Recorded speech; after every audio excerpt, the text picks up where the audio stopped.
सी संस्कार के सभी दर्शकों को अमित झा का नमस्कार। दर्शकों, युवा जोश और जुनून हमेशा नए सृजन की रचना करता है और यही सृजन विगत कुछ वर्षों से लगातार जबलपुर शहर में देखा जा रहा है, विशेषकर पुलिस अधिकारियों के द्वारा।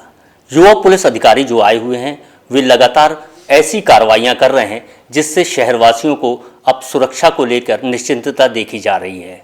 लगातार ये कार्रवाइयां कुछ नए लोगों को जो इस असामाजिक तत्वों के साथ मिलकर अपराध की दुनिया में कदम रखने जा रहे हैं उनको भी सचेत करती है।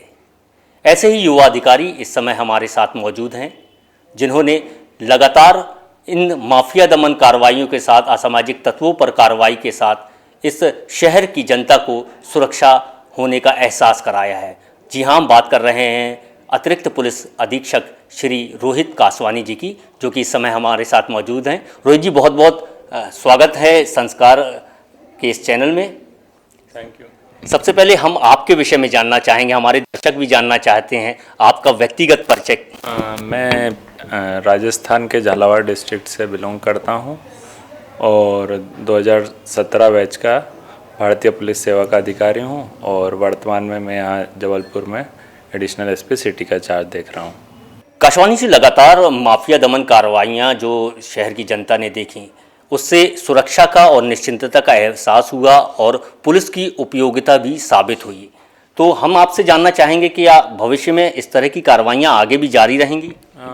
माफिया दमन कार्रवाई के संबंध में हमारे पुलिस अधीक्षक महोदय का स्पष्ट निर्देश हैं और उनके मार्गदर्शन में हम नियमित रूप से कार्रवाइयाँ करते रहे हैं और आगे भी ऐसी कार्रवाइयाँ जारी रहेगी, क्योंकि कई बार ऐसे माफिया लोगों पर जब तक कार्रवाई नहीं होती है तो लोगों को लगता है कि जो शहर में एक आतंक बना रहता है उन लोगों का, उस आतंक को ख़त्म करना हमारी सबसे पहली प्राथमिकता है ताकि लोग एक सुरक्षित वातावरण में रह सके। तो अभी भी पुलिस अधीक्षक महोदय के निर्देशन में पिछले 1.5-2 साल में काफ़ी कार्रवाइयाँ की गई है और वो कंटिन्यू रखेंगे। कानून व्यवस्था को और सुदृढ़ बनाने के लिए पुलिस क्या कर रही है? कानून व्यवस्था को दृष्टिगत रखते हुए जबलपुर में जैसा देखा गया है कि पिछले 1-1.5 साल में अच्छी कानून व्यवस्था रही है और उसको और बेहतर करने के लिए यह है कि जो बेसिक हमारे क्राइम हैं तो क्राइम पर हमारा एक तो रेस्पॉन्स टाइम हम उसको और बढ़ाने का प्रयास कर रहे हैं कि कम मतलब क्विक हम वहाँ पर पहुँचे, ताकि जैसे अभी पहले अगर हम 2 मिनट में हमारी टीम पहुँचती थी तो 1.5 मिनट में पहुँच सके, ताकि उससे ये होगा कि कई बार जैसे एक्सीडेंट होते हैं तो अगर तत्काल हम पहुंच के उसका समस्या का निराकरण कर देते हैं, लोगों को लगता है कि पुलिस सक्रिय रूप से कार्य कर रही है, तत्काल पहुंची है, उनकी बात सुनी जा रही है, तो वो एक कानून व्यवस्था का रूप नहीं लेता है। अन्यथा यही छोटे छोटे जो बेसिक क्राइम हैं ये बड़े होकर कानून व्यवस्था का रूप ले लेते हैं। तो सभी अधिकारियों को, सभी कर्मचारियों को पुलिस अधीक्षक महोदय द्वारा निर्देशित किया गया है कि जो भी क्राइम हो तत्काल घटनास्थल पर पहुँचें,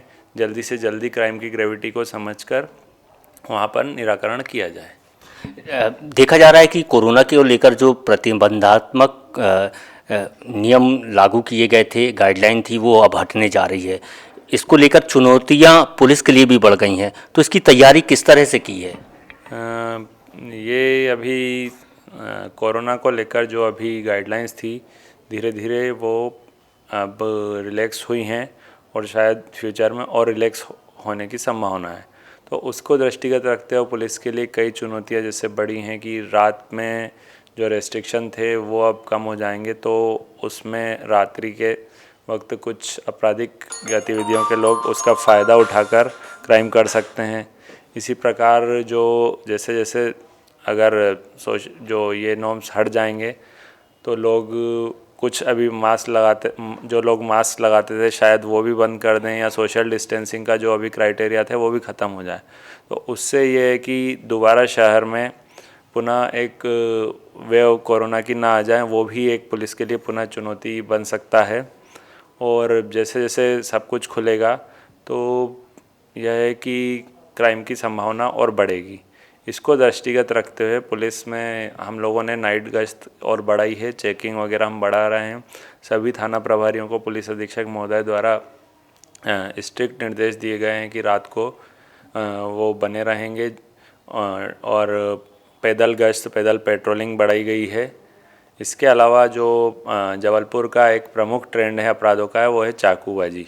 यह कई सालों से चल रहा है और पिछले कुछ सालों में यह देखने में आया है कि चाकू जो हैं वो बटनदार चाकू या रामपुर चाकू ऑनलाइन वेबसाइट से ख़रीदे गए हैं।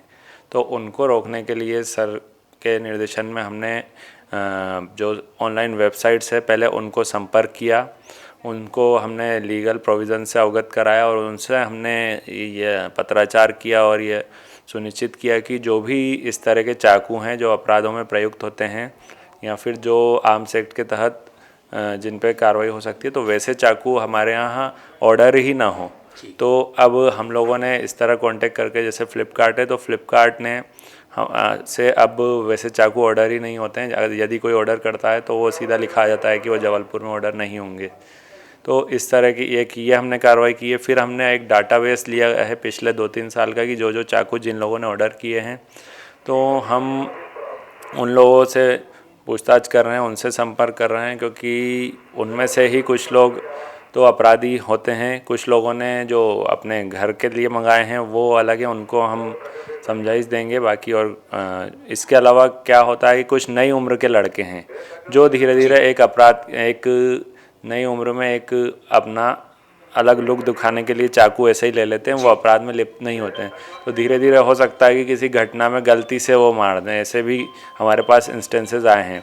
तो जैसे हम टच करेंगे तो हम उनको भी बताएंगे कि ये चाकू आपके लिए ख़तरनाक हो सकता है, उनसे वो चाकू वापस लिया जाएगा और उन्हें समझाइश दी जाएगी।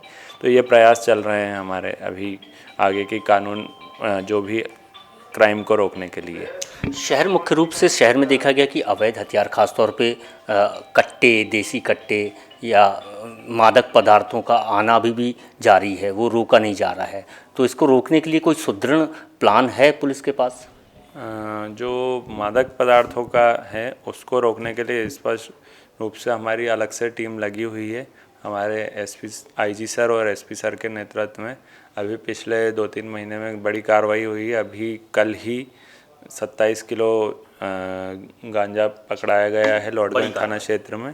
तो ये नियमित रूप से कार्रवाई की जा रही है और साथ साथ जो हमारे एसपी सर हैं वो उनका स्ट्रिक्ट निर्देश है कि कोई भी मादक पदार्थ, चाहे वो स्मैक हो या गांजा हो या अवैध जो कच्ची शराब हो, इस तरह की पे 0 टॉलरेंस रखी जाए। और ज़्यादा से ज़्यादा हमारे थाने को भी रोज़ निर्देशित किया गया है कि जितनी हो अधिक से अधिक कार्रवाई करें। और इसके साथ ही हमारी जो क्राइम की टीम्स भी लगी रहती हैं उनको भी इस बारे में निर्देशित किया गया है कि जो भी ऐसी कार्रवाई अगर इस तरह के अवैध गतिविधियां करते हैं उन पर कार्रवाइयाँ करें। पिछली कुछ कार्रवाइयाँ देखी गई हैं कि उनसे जो शहर में एक मैसेज गया है, पहलवान शब्द से लोग डरने लगे हैं। तो क्या आगे भी इस तरह की कार्रवाई देखी जाएंगी? नहीं, ऐसा कुछ नहीं है कि हमारे किसी व्यक्ति विशेष को, नहीं, व्यक्ति विशेष नहीं, मैं विशेष तौर पे इस तरह के माफिया लोगों की बात कर रहा हूं। के नाम को हम टारगेट कर रहे हैं। हम लोगों का है कि जो भी अवैध गतिविधि कर रहे हैं, जो कानून का उल्लंघन कर रहे हैं, जो माफिया लोग हैं, उसके विरुद्ध कार्रवाई करना हमारा उद्देश्य है, ताकि लोगों में एक सुरक्षा की भावना बनी रहे और लोगों को एक जीवन है वो सुचारू रूप से अच्छे से चलता रहे। तो इसके लिए हमारी कार्रवाइयाँ जो हैं आगे भी जारी रहेंगी। चलते चलते हमारे सी संस्कार के दर्शकों को आप क्या संदेश देना चाहेंगे? मैं आप लोगों को सबसे पहले तो यही कहना चाहूँगा कि कोरोना की गाइडलाइन जैसे और रिलैक्स हुई है तो इसका मतलब ये नहीं है कि हम बिल्कुल ही हम भी रिलैक्स हो जाएं।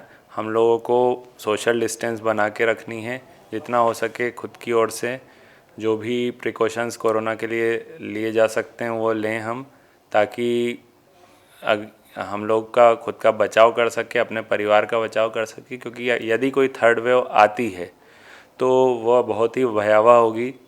सेकंड वेव में हम में से कई लोगों ने अपने परिजनों, दोस्तों, रिश्तेदारों को खोया है, तो हमें उसके लिए सतर्कता बरतने की ज़रूरत है। दूसरा, मैं एक और संदेश देना चाहूँगा आपके दर्शकों को कि यदि कोई भी उनको दिखता है कि कहीं भी क्राइम हो रहा है या कहीं भी गड़बड़ी होती है तो तुरंत वो पुलिस को सूचित करें, ताकि उस पर हम तत्काल एक्शन ले सकें। पुलिस से डरने की कोई आवश्यकता नहीं है। पुलिस आपके सहयोग के लिए, डरना जो आपराधिक गतिविधि के लोग हैं उनको चाहिए। यदि आप सही है तो आपको डरने की कोई आवश्यकता नहीं है, पुलिस आपके साथ है। तो दर्शकों, पुलिस से डरने की आवश्यकता नहीं है, आप पुलिस की मदद कर सकते हैं, ये कहना है अतिरिक्त पुलिस अधीक्षक श्री रोहित कासवानी जी का। फिलहाल हम यहाँ पर विराम लेते हैं। बहुत बहुत धन्यवाद आपका कि आपने इतना समय दिया हमारे सी संस्कार के दर्शकों को। फिलहाल इजाज़त दीजिए, नमस्कार। Thank you.